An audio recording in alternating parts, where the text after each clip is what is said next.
Seja muito bem-vindo, seja muito bem-vinda, amigos e amigas do YouTube, aqui o professor Leonardo.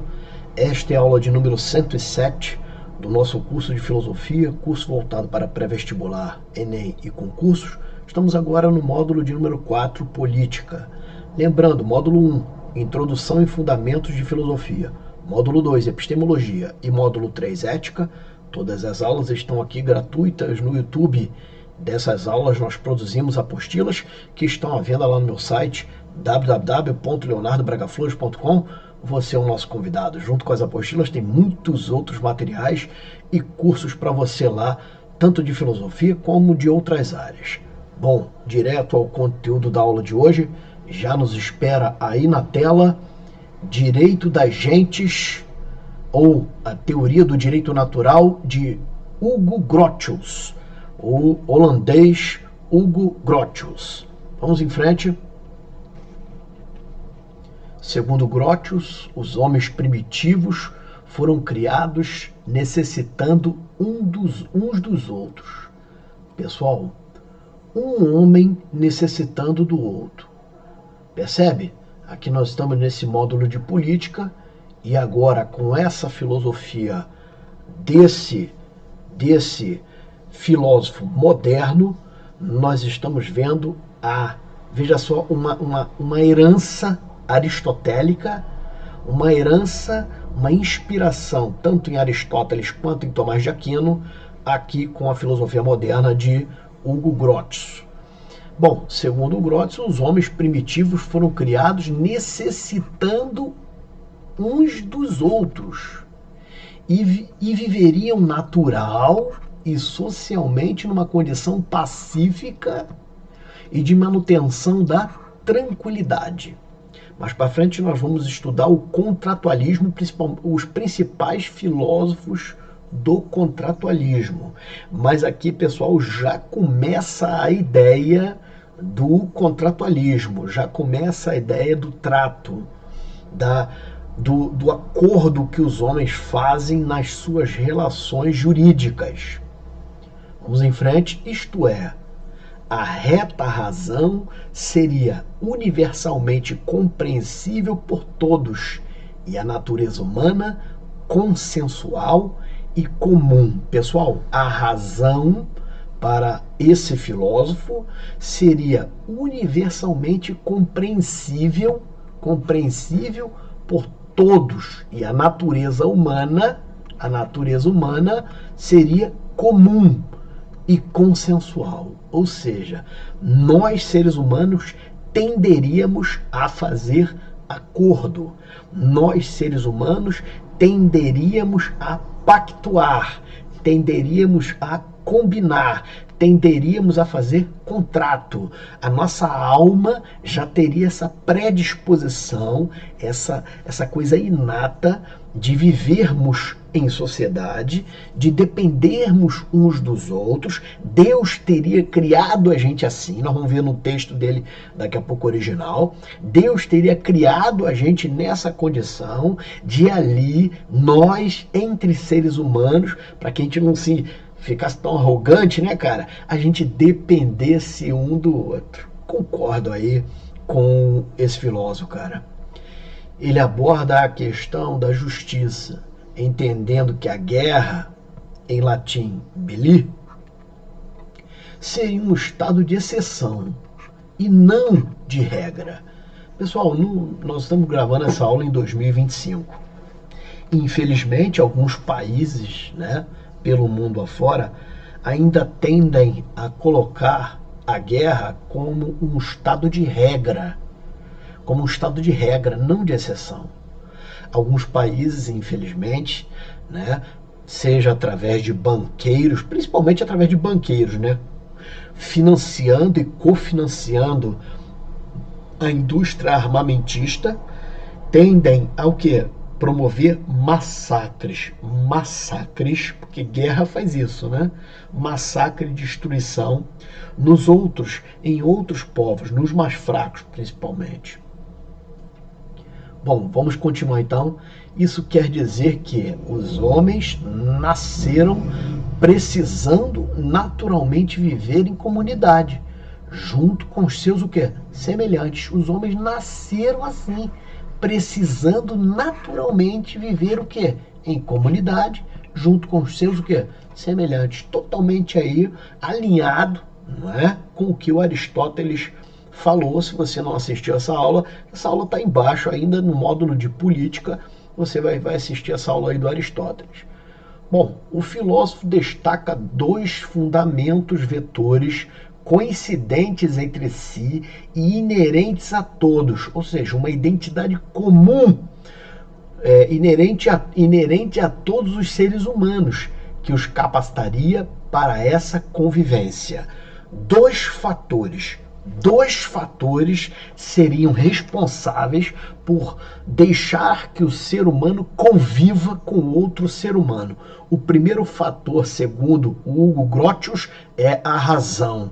O segundo fator, segundo ele, é a natureza. A razão e natureza é que colaborariam, é que tornariam o ser humano apto a conviver com outros. Razão no sentido de uma condição universal, todos teriam, de cooperação, no sentido de consenso e pactuação. Natureza, a condição pacífica, o quê? Natural, de se viver em paz. Veja, Rousseau vem depois totalmente adaptado aí, né, à ideia de Grotius também. Nesse sentido, o Celito Maia, um autor que eu gosto paca também do livro dele, vai dizer o seguinte: para a convivência humana, os homens têm como fundamento a razão e a natureza. Bom, vamos em frente então. Aqui uma chargezinha, eu coloquei essa questão aqui do lado, aqui, até pro Enem, essa charge aí caiu numa das provas do Exame Nacional do Ensino Médio. Tá? E vamos continuar na leitura do texto. Baseado indiretamente em substratos do racionalismo, esse arzinho aqui não existe, lá na apostila final vai estar lá corrigido, né? Baseado indiretamente em substratos do racionalismo, do humanismo, justnaturalismo e contratualismo, o pensador entenderá em sua obra Do Direito da Guerra e da Paz, em latim, De Jure Belli Ac Passes, De Jure Belli Ac Passes, que essa natureza racional do homem formará acordos políticos por meio do direito natural e do direito das gentes. Então ele trabalhou com essas ideias aí, né? Ele trabalhou com essas ideias, essas são as principais ideias, mas tem também a soberania do Estado. Mas as principais ideias é o direito natural e o direito das gentes. Bom, aqui do lado, a charge, né, você vai ver aqui um míssil, né, russo, o camarada sentado aqui em cima do míssil russo, e o outro aqui sentado, né, em cima do míssil americano. Bom, com os sinais aí trocados, porque possivelmente o cara na hora de desenhar era, bom, esse aqui me parece mais o americano, mas bom, enfim. E aqui desse lado você vai ver o símbolo representativo, não é uma cártona, um símbolo representativo dos Estados Unidos com a águia, e o russo aqui com o urso representando a Rússia e a águia representando os Estados Unidos. Vamos em frente então. Você vê essa questão da guerra, né, pessoal? Homens fazendo guerra, então isso é certamente empobrecimento para a humanidade, né?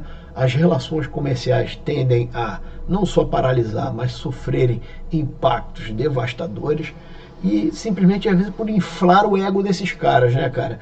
Inflar o ego desses caras, ou de uma política, ou de uma ideologia qualquer, louca, qualquer. Bom, você aceita um café?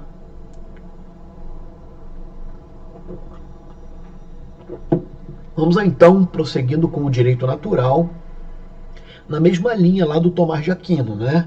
Com as mesmas nomenclaturas em latim, inclusive o ius naturale e o directus naturalis. Duas nomenclaturas aí para o direito natural. A pegada um pouquinho diferente do Tomás de Aquino, mas, vamos dizer assim, tem aí uma guarda correlação, você vai ver já já. É aquele decorrente da razão humana, segundo Grotius. O direito natural decorre da razão, mas calma aí, o Grotius, ele é um tanto aí cristianizado, é isso aí, a origem dele é cristã. Tá? Os livros, a nossa literatura aponta aí para uma inspiração no Tomás de Aquino, tá? Bom, é aquele decorrente da razão humana que se alinha com as leis da natureza. Então entra aí tanto a razão quanto as leis. Lembra? A razão e natureza. Origina-se em Deus. A origem dessa coisa toda é Deus, que é um direito natural. Então já é, né, inato ali ao ser humano, nesse sentido, guarda certa ligação com a ética tomista, ou seja, do Tomás de Aquino. Refere-se a um direito anterior, superior, estável, imutável, inato e, por último, racional. Superior porque vem de Deus, né, pessoal? Superior porque esse direito já é implantado ali no intelecto, na mente humana e vem de Deus. Um exemplo aí, a lei da natureza. A lei da natureza com a vida, a liberdade, a propriedade, a dignidade. Naturalmente se defende isso, né? Grotius o diferenciava do direito positivo, chamado por alguns autores de direito natural. Outros autores chamam de direito civil. Eu coloquei aqui exemplo a lei civil, para não ficar duas vezes aí, civil, mas para que você entenda direito positivo, direito voluntário, direito civil, tudo a mesma coisa, nesse contexto aqui do Grotius, que é proveniente diretamente dos homens, ou seja, aqui não tem assim, participação de Deus não, né? Vamos dizer assim, é o homem mesmo metendo a mão e fazendo a sua lei, sendo assim posterior, inferior a qual? Ao direito natural, e codificado, pessoal, para quem, né, já estudou, fez faculdade de direito, codificado é a mesma coisa de positivado. Por isso, direito positivo. Ou seja, positivado, a gente fala assim, toda vez que tu encontrar essa expressão, é colocado em códigos. Lembra lá do Moisés com aquelas tábuas? Lembra do Moisés com aquelas tábuas? Aquelas histórias que você vê aí da Bíblia? Porra, vou tentar desenhar o Moisés aqui, hein? Valeu? Aí, ó. Lá da época do Moisés, velho. Vai vendo. Ficou meio estranho esse Moisés aí. Ficou não? Meio esquisito aí. Né? Barbudo e tal. Cabelo assim. Cabelo. Tudo era barba e cabelo. Pá. Bigode também tinha, né? Bom, tá aí. Esse é o Moisés. Lembra das duas tábuas? Tábuas e tal. Pá. Tranquilo. Tá aí o Moisés. Isso aí era o direito positivado. Era, né, no direito hebreu positivado, colocado em tábuas, percebe? Escrito pra galera, ó, seguir ali, né? Tá lá, né? Não matarás, né? Não dirás falso testemunho, não tem lá? Não comer a mulher do vizinho. Essa aí o brasileiro não segue muito não, né? O cara aí que é só futebol e comer a mulher do vizinho. Essa foi aí que é foda, mano, né? Mas é um direito positivo. Percebe? É o direito que? Positivo. Esse é o direito codificado. Bom, vamos em frente. E aí tem o direito das gentes. Aqui nós chegamos praticamente no cerne, né, da filosofia do Grotius. Por quê? O cerne, na verdade, é o direito natural. Só que, pessoal, é a inspiração, porque o direito das gentes provém do direito natural. Né? É um desdobramento do direito natural. E o que seria esse direito das gentes? Pessoal, esse direito das gentes, ou ius gentium, tá, no latim, é o direito aplicado aos povos. Povos de diferentes, vamos dizer assim, nações, diferentes regiões. O direito das gentes é o direito aplicado nos interesses, né, nos pactos feito entre os povos para conviverem pacificamente ocupando determinado território. Isso é o direito das gentes, joia? Você conhece, né, o marco para a fundação desses direitos com a instalação, com a criação das organizações das Nações Unidas, da ONU. Não é? E na verdade é isso, né? A nível mundial, a nível global, internacional, falando aqui num contexto de direito internacional e de direitos humanos, a ONU acaba representando no que tange, no ponto de vista bélico, ou seja, de interesses ligados à guerra, mas na verdade é se permanecer em paz, ou seja, antagônicos à guerra, vamos dizer assim, a ONU acaba representando, você conhece assim, o direito das gentes. A ONU nada mais é do que o avanço desse ius gentium, que foi formado lá em Roma, tá? Nesse interesse da galera viver o quê, pessoal? Em paz, cada um ali respeitando seu território, né? Cada um ali se contentando com o que tem e por aí vai, respeitando lá o território do outro. Se for para invadir, tem que ter um tratamento justo, vamos dizer assim, um tratamento justo, um tratamento de justiça, mesmo se falando em guerra, né? Então existiriam leis da guerra, leis para a guerra. Tudo isso é um desdobramento do direito das gentes, beleza? Vamos em frente. É o nome dado ao conjunto de regras e princípios consuetudinários. Porque, peraí. Deixa eu mudar aqui a coisinha. Por que consuetudinários? Lá quando começou, hoje está mais positivado, hoje está mais escrito, né, nos tratados ou convenções internacionais de direitos humanos. Hoje está mais escrito, nós temos lá as leis internacionais sobre direitos humanos ou não, né, na forma de tratados e acordos, onde os países, eles assinam, eles são signatários. Signatário é aquele que assina, é aquele que concorda, é aquele que consente, é aquele que pactua aquela relação que está acontecendo ali. Joia? Então, regras e princípios consuetudinários, ou seja, não escritos na época, olha, que regem as relações de Estado. Relações de Estado são relações de quê? De países, entre os diferentes povos,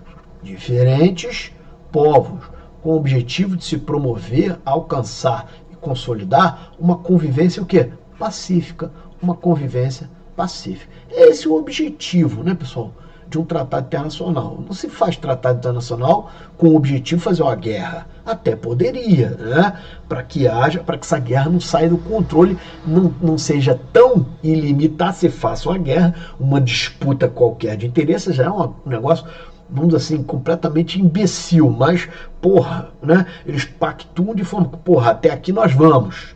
Né? Fora isso, outros vão se meter na parada e você, vai perder dos dois lados. Então seria mais ou menos assim. De todo jeito, é um negócio muito idiota. Tu deve estar pensando aí, né? Mais um café aí.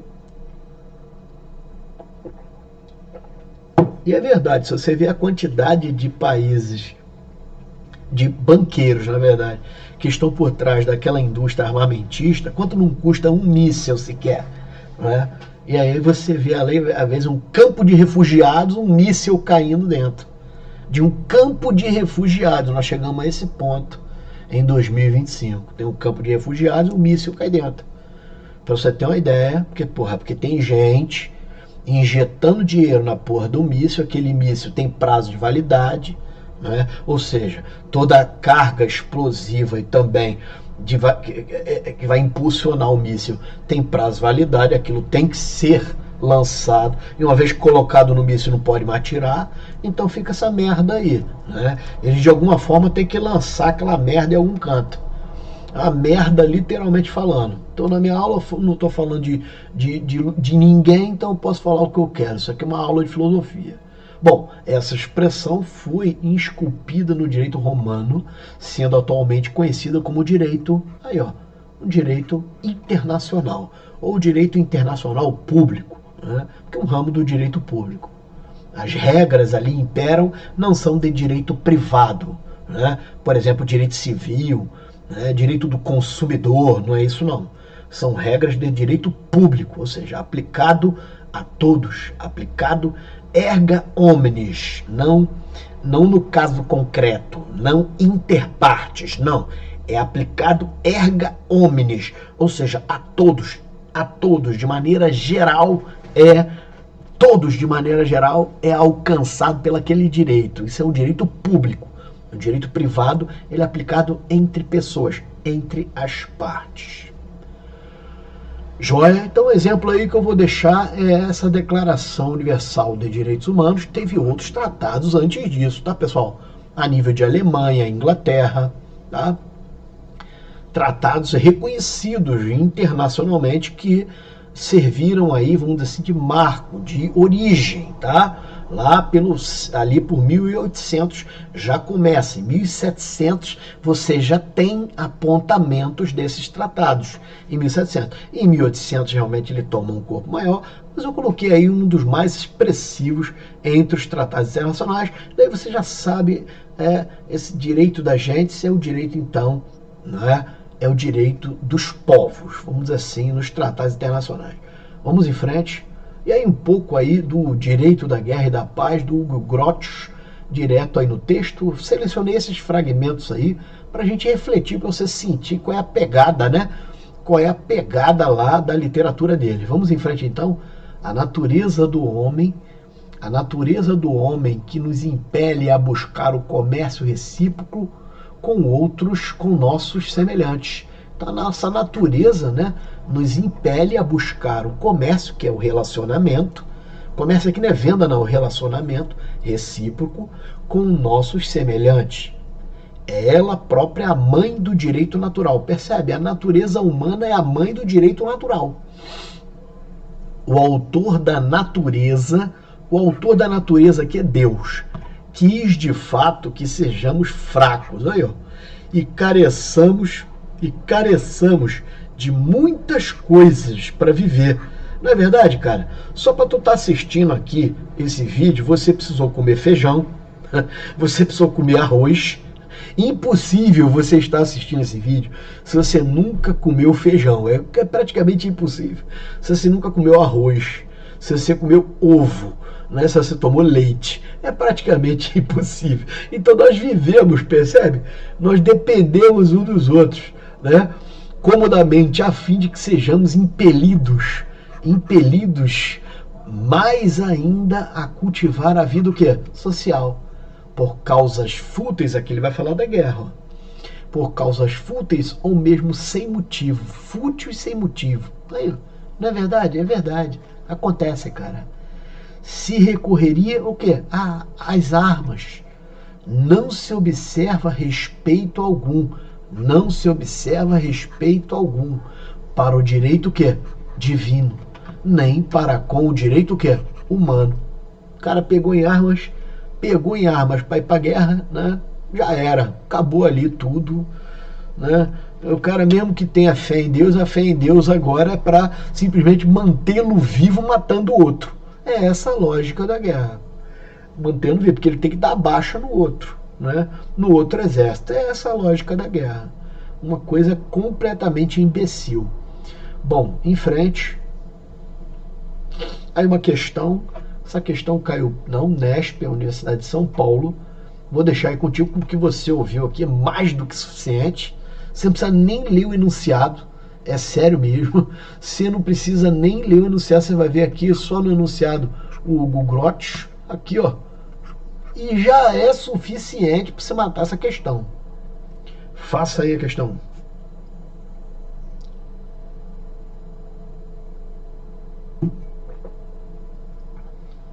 Bom, você tem um recurso aí do print, né? Tem um recurso aí do print, né? Ao mostrar que a natureza humana é comum e que a reta razão é compreensível, a natureza humana é comum E a reta razão é compreensível por todos.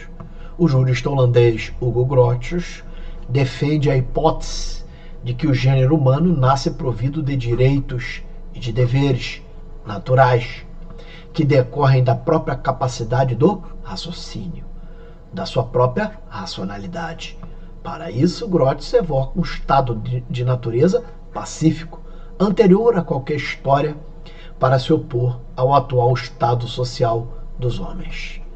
Se há uma natureza primitiva anterior, o que inaugura a alta civilização é o estado moderno. Bom, marcou que letra aí? Marcaram que letra, né?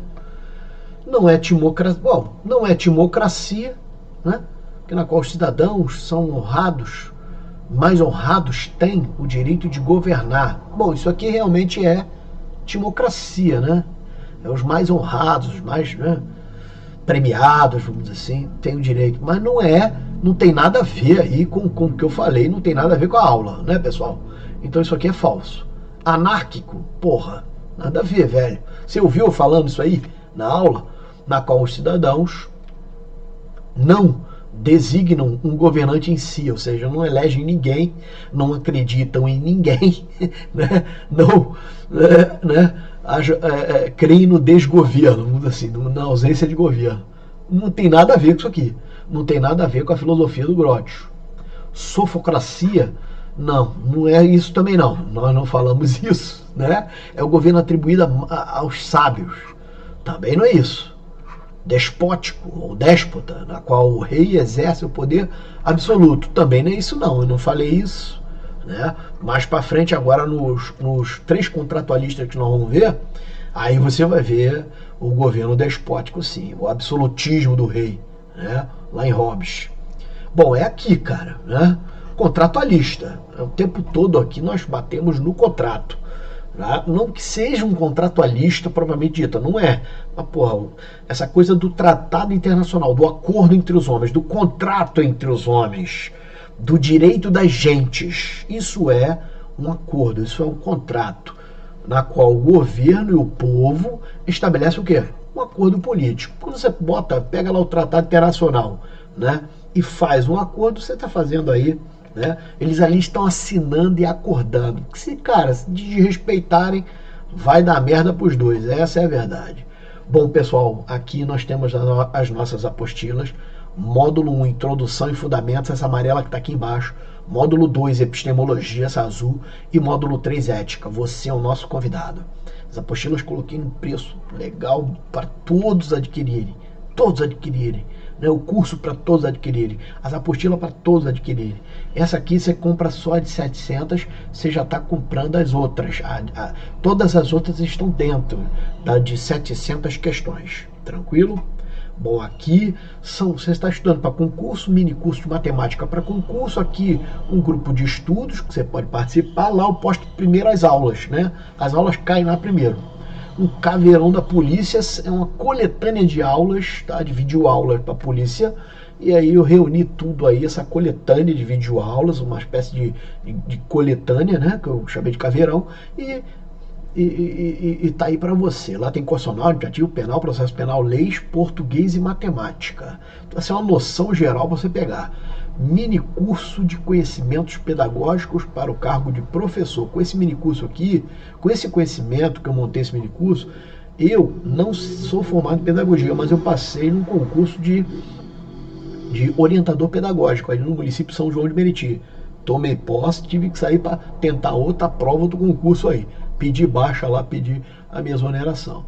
Mini curso de educação na Constituição. Os artigos são 205 a 214. Você é o nosso convidado.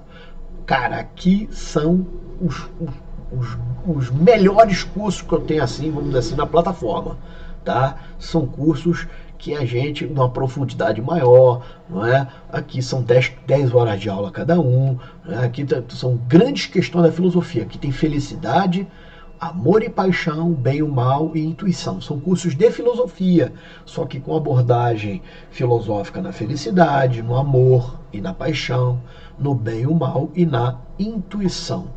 Aqui são simulados de filosofia. Se você está com pressa de fazer uma prova, um vestibular, uma prova militar, 10 questões no primeiro simulado, 10 no segundo, não é quantidade, aqui é qualidade.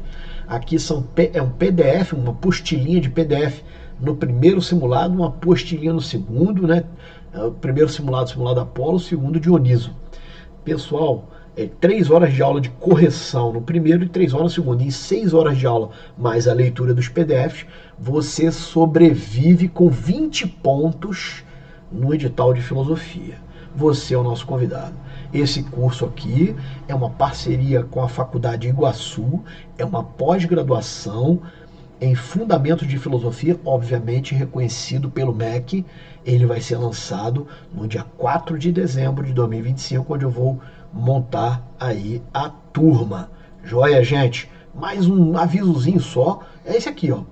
Poxa, agora eu vou pedir teu like, eu vou pedir aí teu comentário, você participar da aula e encaminhar para aquele colega que tá precisando de uma aula, tá precisando estudar para uma prova, alguma coisa aí que cai em filosofia, cara. Né? Se inscreve aí no canal também. Se quiser ajudar no Pix, é esse Pix aí, ó. profleonardobragaflores@gmail.com. Valeu? Você tá nesse curso aqui. O link tá lá no site. É esse curso aí, ó. Curso de filosofia. Tá com a capinha, né? Cada capinha, a capinha agora tá com a carinha do Rousseau, né? Nós estamos batendo módulo de política, né? A capinha anterior vinha com a carinha lá do Kant, eu acho, né? Que é o modo de ética. Eu fui escolhendo aí um filósofo para ficar aí padronizadinho, né? Quando, se Deus quiser, a gente bater lá a história da filosofia, a gente vai mudar a capinha conforme ali o filósofo mesmo. Aqui, ó, aqueles aqui, ó. Esse aqui, tá? Aí a primeira lá de epistemologia eu botei o Platão e a primeira lá de todas, é óbvio, né? O Sócrates. Valeu? Gente, nós vamos ficando por aqui. Foi bom demais ter você aqui, cara. Olha, a nossa gratidão primeiramente a Deus, né? E depois a você por estar aqui comigo, né? Participando desse projeto legal, desse projeto maravilhoso, que essas aulas possam alcançar muitos jovens, muitas pessoas que tenham vontade de aprender filosofia de maneira assim mais sistemática, né? De maneira mais densa, né? Mas não difícil, né? Não tá difícil porque a gente simplifica e ali tem um exercício para você treinar e por aí vai. Bom, te aguardo no próximo encontro. É isso aí. Um abraço a todos e fique com Deus. Valeu, tchau, tchau.